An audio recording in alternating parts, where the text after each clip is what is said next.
Good afternoon students. Electrostatic हमने start किया था बेटा लास्ट लेक्चर में। तो अब हम उसमें हमने पढ़ा था इलेक्ट्रोस्टैटिक क्या है, चार्ज क्या होता है, प्रॉपर्टीज ऑफ चार्ज हम पढ़ चुके थे। Now today we will discuss about how we can charge a body, that is methods of charging.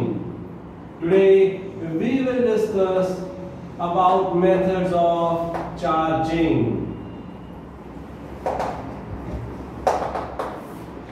We have three methods of charging. First one is charging by friction. Charging by friction.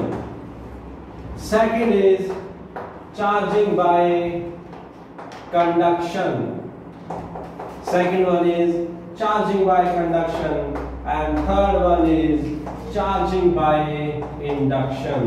So today we will do how we can charge a body.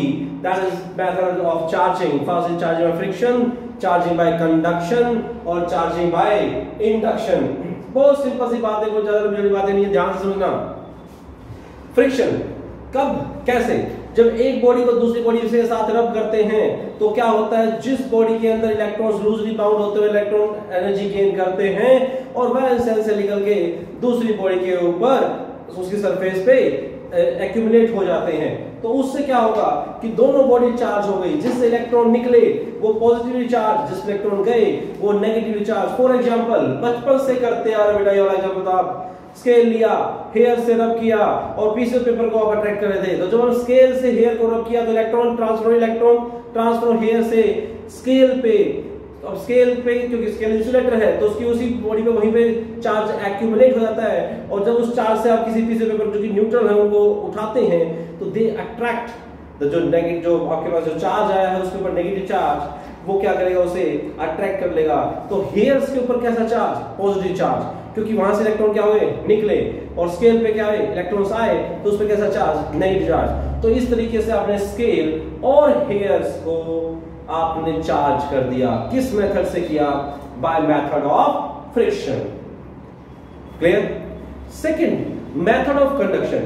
Conduction method बहुत ही simple है बेटा, कुछ भी नहीं है उसमें। Simple सी बात क्या है कि किसी चार्ज बॉडी को जब आप अनचार्ज बॉडी से टच करते हैं तो चार्ज बॉडी से चार्ज ट्रांसफर होता है अनचार्ज बॉडी पे, और वो आपके पास अनचार्ज बॉडी भी क्या हो जाती है, चार्ज हो जाती है। For example let us assume we have a metallic sphere और उसको आपने क्या किया, एक इंसुलेटिंग स्टैंड पे रख दिया। किस पे रख दिया, एक इंसुलेटिंग स्टैंड पे रख दिया। इंसुलेटिंग स्टैंड पे इसलिए रखा बेटा कि अगर आप इसको चार्ज दो तो ग्राउंड में ना जाए। चलिए देखो बहुत ही सिंपल सी बात, ये आपके पास कोई चार्ज रोड थी जिसपे आपने पॉजिटिव चार्ज दिया, ये चार्ज रोड थी। इस चार्ज रोड को आपने क्या किया, इससे टच कर दिया। चार्ज रोड को आपने क्या किया, इससे टच कर दिया तो चार्ज क्या होगा, ट्रांसफर होगा। कल हमने प्रॉपर्टी पढ़ी थी conservation charge. Charge can neither be created nor can be destroyed but it can be transfer from one body to another body.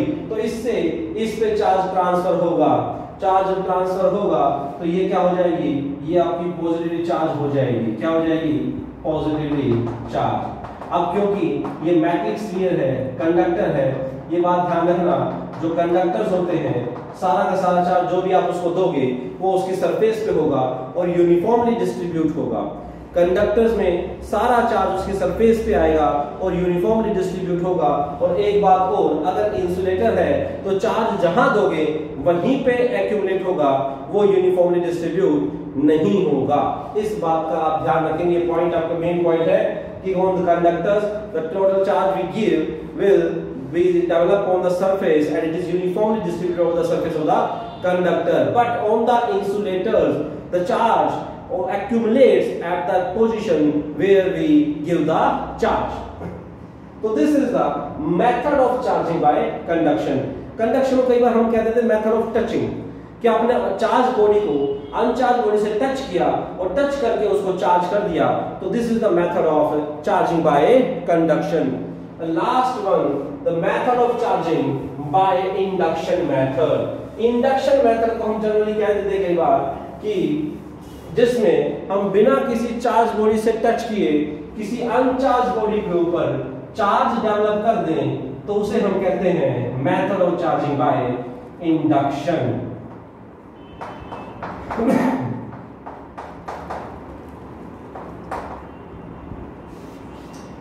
इसमें भी आपने एक अनचार्ज मेटलिक स्फीयर लिया और उसको एक इंसुलेटिंग स्टैंड पे रख दिया। किसी ने कहा कि इस अनचार्ज मेटलिक स्फीयर को आप नेगेटिवली चार्ज कर दो। कैसा करना है? Negative charge. वो देखो नेगेटिव चार्ज है पॉजिटिव चार्ज है तो सिर्फ वो जो फर्क आएगा वो कहां फर्क आएगा कि भाई चार्ज बॉडी अगर पॉजिटिव ले रहे हैं कि नेगेटिव ले रहे हैं। ओके, तो कह रहा है कि इस बॉडी को, इस मेटलिक स्फीयर को आप चार्ज कर दीजिए negatively by the method of induction. और इंडक्शन मेथड का मतलब क्या है कि हमें उसे चार्ज बॉडी से टच नहीं करना, क्योंकि टच करके अगर चार्ज में ट्रांसफर किया तो वो आपके पास मेथड ऑफ कंडक्शन हो जाएगा, चार्जिंग बाय कंडक्शन मेथड हो जाएगा। तो इसमें हम क्या करेंगे, देखिए बेटा बहुत ध्यान से समझिएगा। आपने क्या किया, एक चार्ज बॉडी, चार्ज रोड उसके क्लोज लेके आए, टच नहीं किया। आपने क्या किया, चार्ज रोड को उसके क्लोज लेके आए, टच नहीं किया। तो जैसे इसको क्लोज लेके आए तो क्या करेगा, मेटल के अंदर फ्री इलेक्ट्रॉन्स होते हैं। फ्री इलेक्ट्रॉन्स कौन से होते हैं? जो उसकी लैटिस में, उसके सरफेस पे फ्रीली मूव कर सकते हो, सरफेस से बाहर नहीं निकल सकते। सरफेस से बाहर निकल जाएंगे तो उसे बोलेंगे इलेक्ट्रॉन एमिशन। क्या बोलेंगे उसे? इलेक्ट्रॉन एमिशन या एमिशन ऑफ इलेक्ट्रॉन। लेकिन वो सरफेस से बाहर नहीं निकल रहे, उसकी सरफेस, उसकी लैटिस पे फ्रीली मूव कर रहे हैं फ्री इलेक्ट्रॉन्स। तो जब इसकी सरफेस और लैटिस पे फ्रीली मूव कर रहे हैं, जैसे सरफेस और लैटिस पे फ्रीली मूव कर रहे हैं, तो ये क्या करेंगे, इलेक्ट्रॉन्स को ये अपनी तरफ अट्रैक्ट करेगा। क्या करेगा? इलेक्ट्रॉन्स को अपनी तरफ अट्रैक्ट करेगा। बेटा इस बात का ध्यान देना, कभी भी ऐसा नहीं होता कि सारे के सारे इलेक्ट्रॉन इधर चले गए, सारे के सारे पॉजिटिव चार्ज उधर चले गए। बट इस रीजन में the concentration of electrons is more as compare to the concentration of electron in this region. Therefore, comparatively this region is somehow positively charged. Comparatively ये वाली रीजन आपकी पॉजिटिवली चार्ज हो जाती है और ये वाली कैसी, नेगेटिवली चार्ज। क्लियर? शुरुआत में भी एज ए होल ये न्यूट्रल था, इसमें कोई चार्ज नहीं। अभी भी एज ए होल ये न्यूट्रल है। फिर आपने क्या किया, इसको मोमेंटरली ग्राउंड कर दिया। क्या कर दिया? मोमेंटरली ग्राउंड कर दिया। मोमेंटरली ग्राउंड करने से क्या हुआ, मोमेंटरली ग्राउंड करने से क्या होगा, आपकी बुक्स में लिखा होगा कि positive charge moves to the ground, positive charge moves to the ground. लेकिन एक बात सोचने लायक है यहाँ पे बेटा कि पॉजिटिव चार्ज जा सकता है क्या ग्राउंड में? क्योंकि पॉजिटिव चार्ज कहां होता है? न्यूक्लियस के अंदर। न्यूक्लियस के अंदर न्यूट्रॉन प्रोटॉन होते हैं, प्रोटॉन्स के ऊपर पॉजिटिव चार्ज होता है। तो पॉजिटिव चार्ज है कहां? न्यूक्लियस के अंदर। और न्यूक्लियस के अंदर जो charge, positive charge protons bound है वो न्यूक्लियर फोर्स से बाउंड है। और हमने पढ़ा था nuclear force is strongest force in the nature. तो प्रोटॉन्स न्यूक्लियस से इतनी इजीली नहीं निकल सकते, तो पॉजिटिव चार्ज ग्राउंड में नहीं जा सकता। तो फिर जाता क्या है, होता क्या है? होता ये बेटा, पॉजिटिव चार्ज ग्राउंड में नहीं जाता, लेकिन ग्राउंड से इलेक्ट्रॉन्स जाते हैं जो इस पॉजिटिव चार्ज को क्या कर देते हैं, न्यूट्रलाइज कर देते हैं। क्या कर देते हैं? न्यूट्रलाइज। इस वाले को जो आपने ग्राउंड किया है बेटा, इसे हम बोलते हैं मोमेंटरीली ग्राउंड। क्या बोलते हैं? Momentarily ground. which means कि आपने बस कुछ सेकंड्स भी नहीं, कुछ मिली सेकंड के लिए आपने इसको ग्राउंड से टच किया है, ग्राउंड किया है। कैसे? जस्ट एक ऐसे उंगली लगा के टच करके छोड़ दिया, तो उसी में ही वो क्या होगा कि जो आपकी बॉडी से है, क्या ग्राउंड किया, बॉडी से इलेक्ट्रॉन्स उस पॉजिटिव चार्ज को न्यूट्रलाइज कर देंगे। तो पॉजिटिव चार्ज क्या हो जाएगा? न्यूट्रलाइज हो जाएगा बाय द इलेक्ट्रॉन्स, और आपने इस ग्राउंड को हटा दिया। ठीक है। अब क्योंकि नेगेटिव चार्ज तो इससे बाउंड था, तो नेगेटिव चार्ज तो नहीं गया, नेगेटिव चार्ज तो ग्राउंड में नहीं गया, तो गया कौन? पॉजिटिव चार्ज गया। कैसे गया? वहां से इलेक्ट्रॉन आए, उसको न्यूट्रलाइज कर दिया। तो ये नेगेटिव चार्ज यहीं के यहीं रह गया। अब आपने क्या किया? इस रोड को हटा दिया। जैसे आप रोड को हटाएंगे तो ये जो नेगेटिव चार्ज इसके ऊपर था वो क्या हो गया? वो यूनिफॉर्मली डिस्ट्रीब्यूट हो गया इसकी सरफेस पे। इस तरीके से आपने इस बॉडी को नेगेटिवली चार्ज कर दिया by the method of induction. Paper में एक बार क्वेश्चन आया था, आज से 4 से 5 साल पहले एक क्वेश्चन आया था कि भाई दो मेटलिक स्फीयर्स को अपोजिटली चार्ज कीजिए by the method of induction. कह रहा है कि अपोजिटली चार्ज करो भाई दो मेटलिक स्फीयर्स को by the method of induction. तो आपने क्या किया, दो मेटलिक स्फीयर्स को बिल्कुल इस तरीके से कांटेक्ट में रख दिया। क्या कर दिया, कांटेक्ट में रख दिया।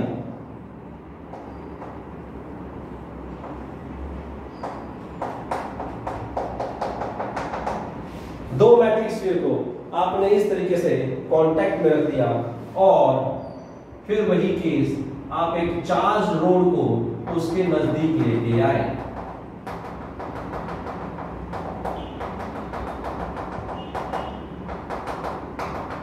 पॉजिटिवली चार्ज रोड को बेटा आप उसके नजदीक लेके आए। जब पॉजिटिव चार्ज रोड को उसके नजदीक लेके आए तो क्या हुआ कि नेगेटिव चार्ज की कंसंट्रेशन इस side as compare to this side ज्यादा हो जाएगी और ये वाले जो साइड है आपकी as comparatively it become somehow positive और ये कंपेरेटिवली नेगेटिव हो जाएगी।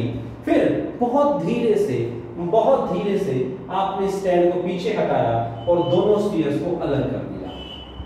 बहुत धीरे से जो ये पहले स्फीयर्स, दोनों स्फीयर्स कांटेक्ट में थे, दोनों स्फीयर्स जो पहले कांटेक्ट में थे, जो पहले दोनों स्फीयर्स किसमें थे, कांटेक्ट में थे, तो आपने क्या कर दिया, उनको अलग अलग कर दिया। As this charge is bound to this, तो वो उसके साथ वहां पे गया नहीं, ये यहीं रह गया और वो पॉजिटिव चार्ज रहेगा। फिर आपने इस रोड को भी हटा दिया और उन दोनों को भी अलग अलग किया, तो ये जो आपके पास नेगेटिव चार्ज था इसके ऊपर वो क्या हो जाएगा, वो भी यूनिफॉर्मली डिस्ट्रीब्यूट हो जाएगा ओवर द सरफेस। और इधर से इन द सेम सेंस जो पॉजिटिव चार्ज था ये भी इस सरफेस पे यूनिफॉर्मली डिस्ट्रीब्यूट हो जाएगा। जैसे आप इनको अलग अलग करें, थोड़ा सा दूर और कर देंगे तो क्या हो जाएगा, इसके ऊपर पॉजिटिव चार्ज डेवलप हो जाएगा, इसके ऊपर नेगेटिव चार्ज डेवलप होगा, वो यूनिफॉर्मली डिस्ट्रीब्यूट हो जाएगा। In this way we can charge the two metallic spheres oppositely charged हमने किया by the method of induction। और ये क्वेश्चन बिल्कुल स्ट्रेट फॉरवर्ड आपके CBSE examination, CBSE board examination में अबाउट 4 to 5 इयर्स पहले आया है। तो उसने पूछा था कि भाई दो आपके पास मेटलिक स्फीयर हैं, उनको आपको अपोजिटली चार्ज करना है by the method of induction, explain the process. तो किस तरीके से आप करेंगे, तो इस तरीके से आप उसकी पूरी प्रोसेस को एक्सप्लेन कर देंगे। तो ये था भाई आपके पास charging methods of charging.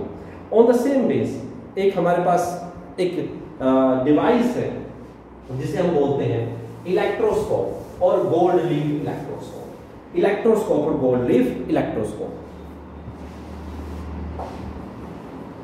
Electroscope, it is a device which is used to detect the nature of charge and the amount of charge. From this device we cannot calculate or find out the magnitude of the charge, but we can compare the amount of charge, the value of charge is greater or smaller charge है उस body पे, उस पे electroscope पे, तो वो आप बता सकते हैं सिर्फ और सिर्फ कि अमाउंट कम है या ज्यादा है, और उसके नेचर के बारे में बता पाएंगे इस डिवाइस से, उसके मैग्नीट्यूड के बारे में उसकी वैल्यू नहीं बता पाएंगे। तो देखिए हमारे पास जो इलेक्ट्रोस्कोप है, जिसे हम नॉर्मली आपकी बुक्स में गोल्ड लीफ इलेक्ट्रोस्कोप भी बोलते हैं। क्या बोलते हैं? Gold leaf electroscope. तो ये इस तरीके से आपने जार लिया, इसमें आपने इस तरीके से एक रोड डाली, कंडक्टिंग रोड,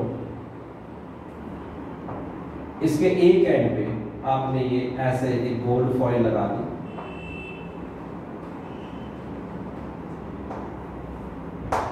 और यहां टिन प्लेट्स लगा दी,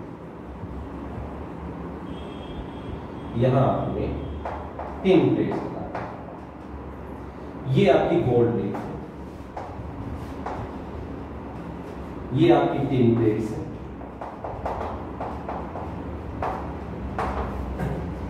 तो ये आपके पास इस तरीके से। नाउ इस इलेक्ट्रोस्कोप का, इस डिवाइस का यूज करते हुए आपको बताना है कि किसी भी बॉडी पे क्या कौन सा चार्ज है। तो जैसे मान लीजिए आपके पास कोई रॉड थी, आप इसका चार्ज फाइंड आउट करना चाहते थे कि इसके ऊपर कैसा चार्ज है, पॉजिटिव है कि नेगेटिव है। तो आपने क्या किया, किसी ऐसी रॉड से टच कर दिया जिसके ऊपर चार्ज आपको पता था, जिसके ऊपर आपको चार्ज पता था कि पॉजिटिव चार्ज है। तो क्या होगा, पॉजिटिव चार्ज इस कंडक्टिंग रोड के ऊपर डेवलप होता चला जाएगा और यहां भी और इस तरीके से भी डेवलप हो जाएगा। और आपने अभी रोड को हटा दिया, इसको चार्ज करके अपने हिसाब से, आपके हिसाब से आपको पता कि आपने इसके ऊपर क्या चार्ज किया। देखिए जैसे मान लीजिए ये है दिस इज कंडक्टिंग रोड और ये गोल्ड लीफ की लीफ है, एक ये और एक ये। तो आपने इसके ऊपर चार्ज दिया पॉजिटिव, तो पॉजिटिव चार्ज दोगे तो इस पे पॉजिटिव आ गया, इस पे भी पॉजिटिव आ गया, थोड़ा सा रिपेल कर गई। अब आपको पता है इसके ऊपर पॉजिटिव चार्ज है। अब मेरे को इस रोड के ऊपर निकालना है कि भाई इसके ऊपर चार्ज कैसा है, नेचर क्या है। आपने इसको टच किया, अगर जैसे आपने टच किया और ये ऐसे हो जाए, रिपल्शन बढ़ जाए, इसका मतलब इसके ऊपर कैसा चार्ज है, पॉजिटिव चार्ज। पहले ही पॉजिटिव था और आपने और पॉजिटिव दे दिया तो उससे क्या होगा, पता लग गया कि रिपल्शन बढ़, क्योंकि पॉजिटिव चार्ज ज्यादा बढ़ गया तो क्या हो गया, रिपल्शन बढ़ गई। रिपल्शन बढ़ गई तो इसके ऊपर पॉजिटिव चार्ज था। अब पहले ऐसे था, आपने इसके ऊपर चार्ज दिया और ये ऐसे हो जाए, यानी कि जो रिपल्शन थी वो कम हो जाए, इसका मतलब इसके ऊपर क्या चार्ज है, जो इसके ऊपर चार्ज था उससे अपोजिट चार्ज था, यानी कि इसके ऊपर कैसा चार्ज है, नेगेटिव। और अगर ये ऐसे की ऐसे रह जाए, पहले भी इतनी थी वैसे भी इतनी, तो ये कैसी थी, न्यूट्रल। अब depending upon the divergence, depending upon the divergence, ये दो ऐसे थी, अगर ये कम ज्यादा डाइवर्ज करती, कम डाइवर्ज करती हैं, उसके बेसिस पे हम बता सकते हैं कि इस रोड पे चार्ज कम था कि ज्यादा था। तो हमने क्या क्या बताया, हम बता पाए इससे नेचर ऑफ चार्ज कि पॉजिटिव चार्ज है कि नेगेटिव चार्ज है, वो हम बता पाए, और अमाउंट बता पाए, वैल्यू नहीं, अमाउंट बता पाए कि कम चार्ज है कि ज्यादा चार्ज है। ये बात आप ध्यान रखना। ये था भाई आपके पास गोल्ड लीफ इलेक्ट्रोस्कोप। यहाँ पे 2 से 3 क्वेश्चन बन सकते हैं, बनते नहीं लेकिन फिर भी देख लेते क्या क्या पूछ सकते हैं वैसे, कि भाई हमने गोल्ड लीफ ही क्यों चूज करी। आयरन थी, एल्यूमिनियम था, कॉपर था, सिल्वर था, बहुत सारी थे हमारे पास मेटल्स थे, तो गोल्ड लीफ ही क्यों, क्योंकि because the gold is highly malleable and ductile, उसकी थिन शीट्स हम बना सकते हैं और इतनी थिन शीट्स बना सकते हैं कि थोड़ा सा हाईली कंडक्टिंग भी है, जिससे थोड़ा सा जैसे ही चार्ज उसके ऊपर डेवलप होगा वो रिपल्शन शो कर देगा। थोड़ा सा चार्ज आते ही रिपल्शन शो कर देगा। मैं आयरन की बनाता, कॉपर की बनाता, तो उसमें ज्यादा चार्ज आपको देना पड़ता जिससे कि वो रिपल्शन शो करे। तो उसकी जो सेंसिटिविटी थी गोल्ड की, एक तरीके से कह सकते हैं, वो ज्यादा है, यानी कि वो स्मॉल से स्मॉल चार्ज को मेजर कर पाएगा। और दूसरा क्वेश्चन आता है, why we use the tin plates in the gold leaf electroscope. तो वही है बेटा कि जो गोल्ड की अपने आप की कुछ है सेंसिटिविटी कि कितने छोटे छोटे चार्ज को वो मेजर कर पाएगा, उस पर रिपल्शन शो करता है। लेकिन अगर टिन प्लेट्स आप यूज कर लेते हैं तो उसकी जो गोल्ड लीफ इलेक्ट्रोस्कोप की सेंसिटिविटी है वो बढ़ जाती है, यानी कि वो और स्मॉल अमाउंट ऑफ चार्ज को मेजर कर पाएगा, उसको वो रिपल्शन या डाइवर्जेंस शो कर पाएगा। तो ये tin plates, this tin plates are used, this tin plates are used to increase the sensitivity of gold leaf electroscope. तो ये था बेटा आपका methods of charging and gold leaf electroscope. जो हमारा नेक्स्ट चैप्टर, जो नेक्स्ट लेक्चर होगा, that is electrostatic force. और आप ये कह सकते हैं कि मेन इलेक्ट्रोस्टैटिक स्टार्ट होती है, अपने नेक्स्ट लेक्चर से स्टार्ट होगी, इलेक्ट्रोस्टैटिक फोर्स से ही स्टार्ट होगी, कूलम्ब्स फोर्स से स्टार्ट होगी।